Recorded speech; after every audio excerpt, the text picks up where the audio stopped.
wondering who in the good name of Peppa Pig I am. So I'll tell you. My name's Simon Phillip, and I'm an author, and welcome to my study. This is where I do all of my writing. I've got a desk here in front of me, which is where I sit and write. And behind me you can see some of my books there as well.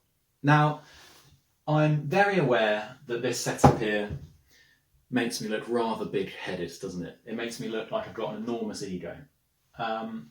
And perhaps I have. But I like to think of it more as a reminder that even your wildest dreams can come true. Now, I'm bringing you this public service broadcast today because we're in tough times, aren't we? People have gone mad for toilet roll, even though they won't really need any if they're buying that much pasta. Schools have closed. I know Southill's closed as well, unfortunately, but for the best. And we're all probably a bit fed up of being stuck inside and possibly going a little bit mad, as I clearly have as well. But I know that your teachers at Southill are desperate to carry on your brilliant Bookflix scheme in whatever way possible. And they very kindly asked me if I'd like to get involved in doing that. And of course I said, no, I'm far too busy sat at home doing absolutely nothing. Leave me alone. But then I changed my mind and thought, yes, I'd love to. Because there's no better time, is there, if we're all stuck at home inside? There's no better time to read some books. In fact, there's no bad time to read a book, really, is there? Apart from crossing the road, perhaps. But generally, reading a book is good at any time, because books are awesome.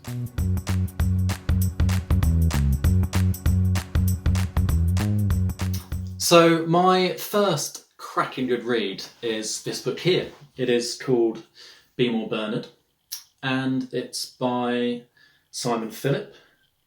That's me. And it's illustrated by Kate Hindley. That's not me. But that's a good thing because Kate's pictures turned out much better than mine ever would have done. And yes, it is a cracking read.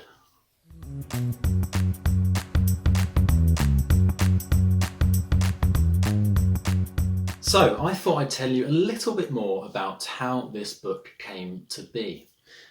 This is actually the second book that Kate and I have made together. And it's the follow-up to our first book, which came out almost 4 years ago now, which was, of course, this book here, which, as you can tell from the cover, is called You Must Bring a Hat. And a couple of years after this had been out, my editor said to me, Simon, we love the bunnies in this book. We think they deserve their own story. So could you please write us a story about these bunnies? And I thought, yeah, why not? I'll give it a go. So I sat down and I thought about these bunnies. But then I started to wonder why other characters didn't deserve their own story. I mean, this book is full of fantastic characters, if I'm allowed to say so myself. It's got a piano-playing badger in, for a start. It has a penguin with a suitcase full of cheese. Why don't they deserve their own stories? But after a bit more thought, I settled on the answer, which is that Kate Hindley is addicted to drawing rabbits. Here's evidence number 1 for that.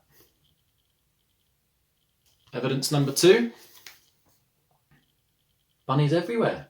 Bunnies on the front cover, bunnies on the back cover, rabbits in the middle. But it doesn't end there.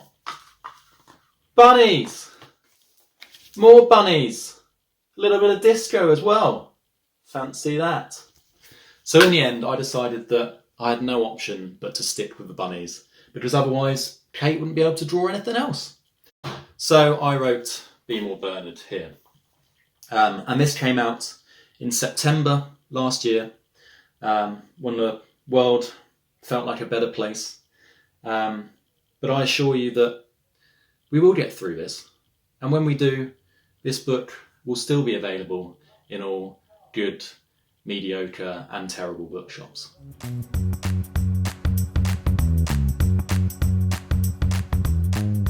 So I think it's about time we finally read this book. So this is Be More Bernard. This book is dedicated to my university friends, Charlotte, George and Sophie. Charlotte threw me a surprise publication party when my first book came out. And I'm glad it was a surprise, because had I known there was going to be a party for me, I wouldn't have bothered turning up. But yes, this is Be More Bernard, and it starts like this. I acted like a bunny should act. I did what I believed was right. I twitched my nose. I pricked my ears. I grazed on grass and dug deep holes in gardens and fields, because that's what bunnies do. And when I wasn't doing those things, I tried to look as cute as I possibly could. When the other bunnies bounced, I bounced. When they hopped, I hopped. When they slept, I did too. Like them, I dreamed. But my dreams weren't the same. They were less rabbity, more unusual. I tried to pretend that all was normal, that my dreams didn't matter. Bernard, they'd ask, what do you dream about? The same as you, I'd lie. Carrots, they'd ask. Yes, I'd lie again. The orange ones. They were terrible, terrible lies. Day after day, I continued my act, being the same as everyone else, twitching, digging, looking as cute as I possibly could. I ate more lettuce than any bunny should ever have to eat. The rest of them ate other things too, things that shouldn't be eaten. And that's where I drew the line. I can't do this anymore, I decided. Have a close look and see what they're eating. I started small. At first, it felt a little odd, bouncing when the others hopped, hopping when the others bounced. But soon, it felt strangely normal. At work, I acted just like before. Well, mostly. Bernard's perhaps acting a little bit more flamboyantly now, isn't he? And bedtime had never been so much fun. When the others slept, I began to take some risks. A few bunnies were suspicious, but most didn't take much notice. Then, when the time felt right, at Bertie and Brenda's annual bunny ball, I finally went further. And notice they most definitely did. They stood startled like, well, rabbits caught in the headlights. You can't wear that, they cried. You're a bunny, they insisted. We're all the same, they chorused. But I wasn't. I twirled and sashayed away from their shouts until my world was spinning faster than it had ever spun before. I felt free and fabulous and me. And, well, a bit sick. Probably because of the lettuce. Maybe all the spinning too. I didn't just bounce and hop. I strutted and swaggered and peacocked and hustled. I grooved with grace. I jived with joy. Glitter glistened and sequin shimmered in the lovely luminous light. It was wonderful. Most of the others were horrified, blinded by the twinkle of my toes, and maybe the disco ball. Possibly my outfit too. He stands out like a bunny at a disco, Brian cried. He is a bunny at a disco, Bonnie squealed.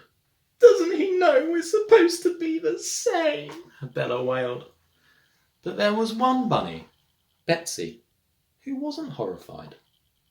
I like it, she said. It's different. Soon Betsy was just as groovy and happy and different as me.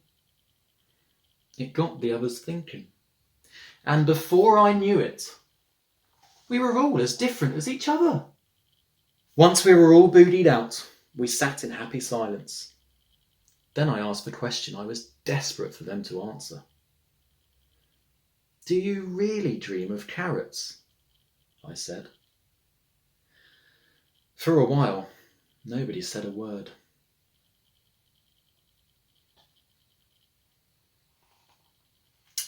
Just waiting for a while because no one said a word.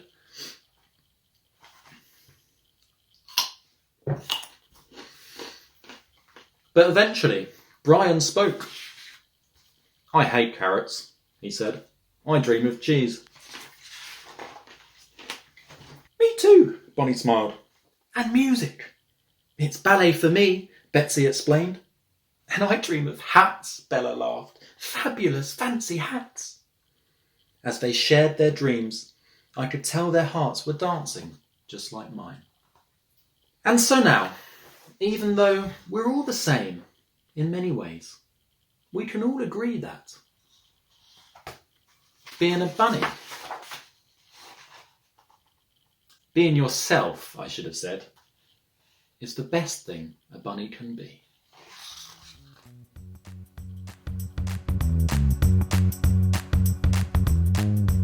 So, I hope you enjoyed Be More Bernard. Sorry about the mistake I made in the last page. Sometimes you forget how your own books finish. But hopefully that struck a chord with you and you'll feel more confident now, being more you.